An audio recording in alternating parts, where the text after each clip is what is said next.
Alright, what is up, party people, and welcome back to week 3 of finally being back on, or finally actually being on a regular YouTube schedule. So, as I mentioned last week, today I am doing a review of the Galaxy S21 Ultra 5G. So, I have had this phone for about 2 weeks now. I got it on launch day, so January 27th. And I have quite a few thoughts on this phone. Spoiler alert, I really love it. So, I don't have only praise. I have a few complaints, maybe. But overall, I think my initial thoughts on this phone from the Galaxy Unpacked have kind of stayed the same, and I think Samsung really knocked it out of the park with this release. So, without further ado, let's get into it. So first, of course, I want to talk about the cameras. There's a lot. I mean, the back of the phone looks like a spider with eyeballs.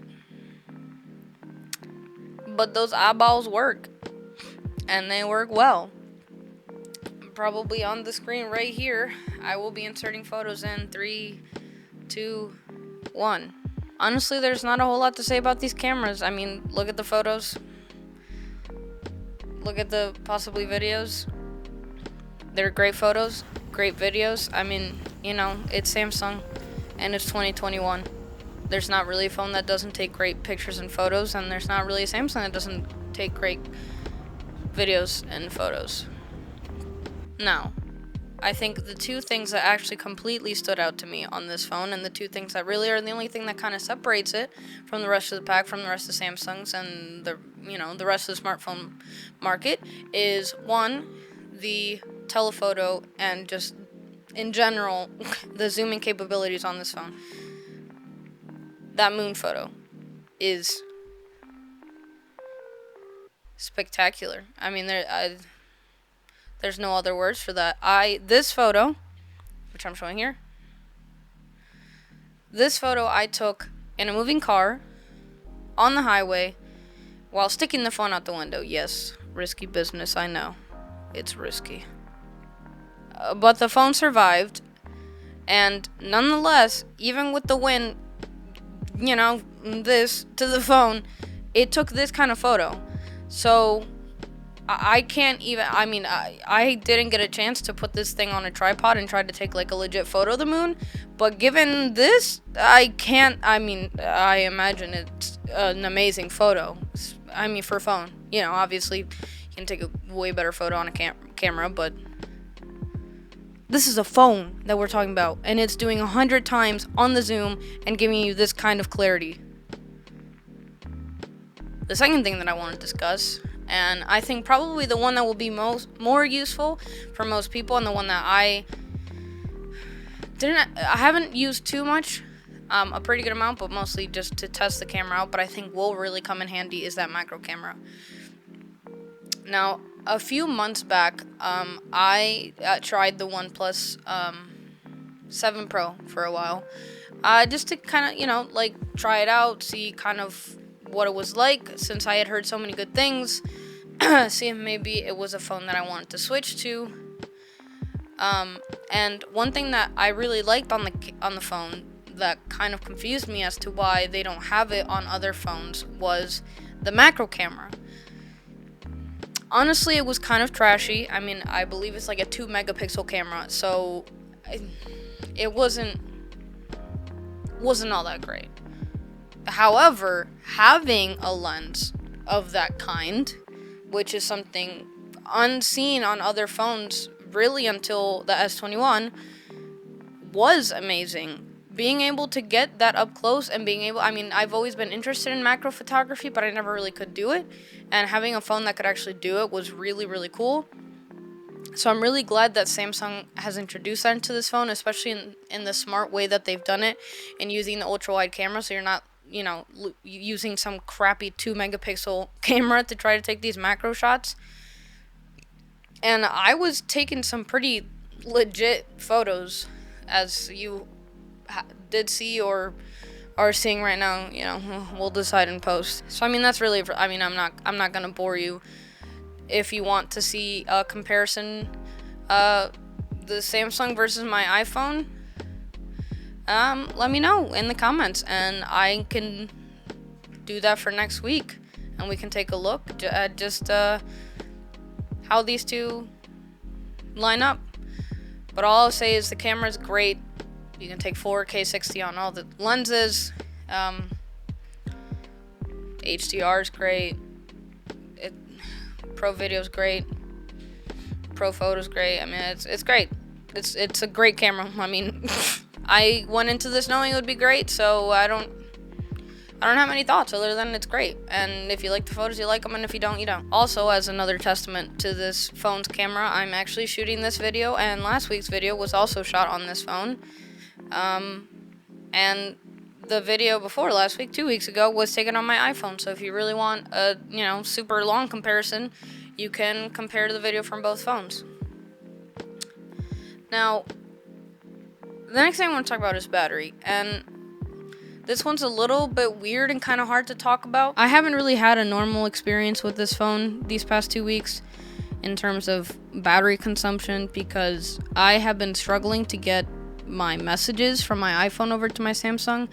I think there's something going on with the version of iOS or something, because I've had this issue in the past, and it only seems to affect me when I try to use iPhones on my, like transferring iPhone data to my Samsungs, and it only really affected me when I was on a beta of iOS, but now it's affecting me even though it's an alpha build.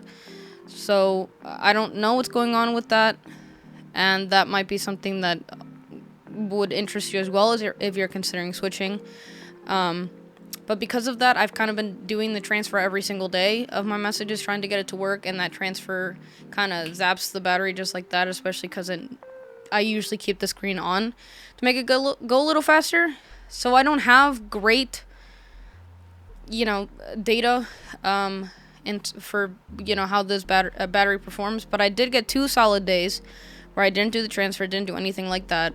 They were normal days for me. I went to work, and when I'm at work, I play music the entire shift, so 5 or 6 hours of listening to music, and I made it just fine till like midnight, 1 a.m., both on WQHD and 120 hertz, and also just on 1080p on 120 hertz. So it's really not, I mean, if listening to music all day still leaves me, doing fine till the rest of the day, I know this will be a 1.5 day battery for most people, because I use it extremely heavily, like very heavily, especially because I don't do a whole lot.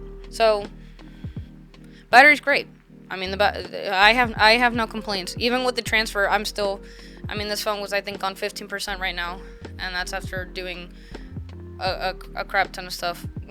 So I'm happy with the battery so far. Now, the last thing I want to talk about is just kind of what it's like to live with this phone. This phone is a Samsung, which means it's OneUI. It's the same Samsung experience we've had for the past couple years, which is to say, for me, is great. One thing I've always loved about OneUI is just how many features there are, especially when it comes to productivity options. One thing that I missed, and I mentioned in a previous video, my video on switching to the Pixel 3, which I'll link down in the description. In that video, I discussed the fact that there is no way to create pop-up windows like you do in OneUI, which seemed really strange to me. You would think, because Samsung's been doing this for a few years now. I mean, this isn't the first version of Samsung software that has this. When I had my Note 9 about 2 years ago, it also still had this functionality, so it's really strange to me that Google hasn't caught up and added this to Android. But in general, there's just a lot that OneUI really brings to the table that really makes the Android experience, I think, probably the most polished that it is on any phone, with the inclusion of Pro Video, Pro Mode on camera. There's Director Mode now, or Director's View on the camera. There is, like I said, the pop-ups, the split screen. There's the Edge panels. There's now the Discover feed. There's so many things on this phone. It's just it's the powerhouse. It's the true powerhouse of 2021. So now with that, I have a few complaints. Not too many. I'm pretty happy with this phone. But, you know, no phone is perfect. I do have a few complaints. And I should preface this by saying that I think some of my concerns also might just be due to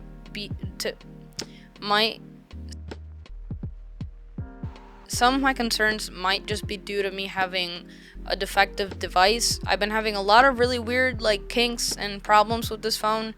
And I think it might be a defective device. I haven't really done anything about it because this is actually just a phone that I'm using to test. I'm actually waiting for my navy blue S21 Ultra that will be my daily driver, so I haven't really done anything about it, but I do believe that all of these are probably being caused by my defective unit. Let me know if maybe any of you have experienced these same problems, just to see if maybe it is just me or if something's going on with this phone. So the first one is the fingerprint reader. I have really had some issues with this reader.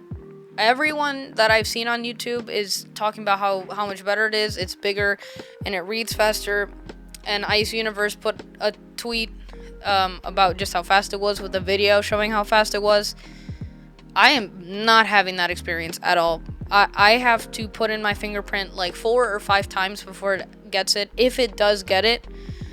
And I've registered both of my thumbs. Both of them seem to have the same issue. It seems like sometimes my right has more issues than the left. I don't know. So I don't really know what's going on with that. I kind of hated it quite a bit. But again, I think it might just be defective since everyone seems a lot happier with this fingerprint sensor. So we're just going to have to see when I get my actual device. Another issue that I've had, which is really weird. In my apartment building, we have locks as our system. Everything in my building is a latch lock, which is it's like you use your phone, you just kind of like tap it with your phone, and it unlocks it. It's like an app or whatever. And for some reason, I've been having a lot of issues where I open the app and I try to unlock, and the readers just won't pick up the signal from my phone at all. So I don't know if that's something with the locks or if it's something with my phone because it's defective, but that has been creating a lot of issues for me.